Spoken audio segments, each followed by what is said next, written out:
ঢাকায় রাস্তা থেকে কালো ধোঁয়া আর বাসের সেই বিকট শব্দ কি চিরতরে হারিয়ে যাবে? শুনতে অসম্ভব মনে হলেও খুব শীঘ্রই এটি বাস্তবে রূপ নিতে যাচ্ছে।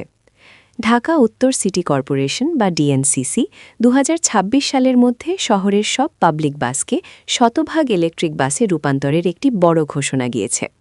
স্মার্ট সিটি বিনির্মাণের পথে এটি বাংলাদেশের জন্য এক বিশাল মাইলফলক। কিন্তু কেন এই পরিবর্তন জরুরি? এর প্রধান কারণ হল বায়ু দূষণ। ঢাকা বিশ্বের অন্যতম দূষিত বায়ুর শহর হিসাবে বারবার পরিচিতি পাচ্ছে। পুরনো পাবলিক বাসগুলোর বিষাক্ত ধোঁয়া এই সমস্যার অন্যতম মূল উৎস। ডিএনসিসির এই উদ্যোগ সফল হলে শহরের বাতাসের মান উল্লেখযোগ্যভাবে উন্নত হবে। দ্বিতীয়ত, এটি একটি স্মার্ট এবং আধুনিক যাতায়াত ব্যবস্থা নিশ্চিত করবে। ইলেকট্রিক বাসগুলো পরিবেশ বান্ধব হওয়ার পাশাপাশি অনেক বেশি আরামদায়ক এবং শব্দহীন। আগামী বছর থেকেই এই রূপান্তরের প্রাথমিক কাজগুলো দৃশ্যমান হতে শুরু করবে।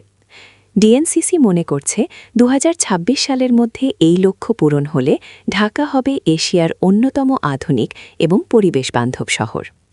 আপনার কি মনে হয়, নির্দিষ্ট সময়ের মধ্যে ঢাকা থেকে সব পুরনো বাস সরিয়ে ইলেকট্রিক বাস নামানো সম্ভব? আপনার মতামত আমাদের কমেন্ট করে জানান। এই তথ্যটি গুরুত্বপূর্ণ মনে হলে ভিডিওটি শেয়ার করুন। ধন্যবাদ।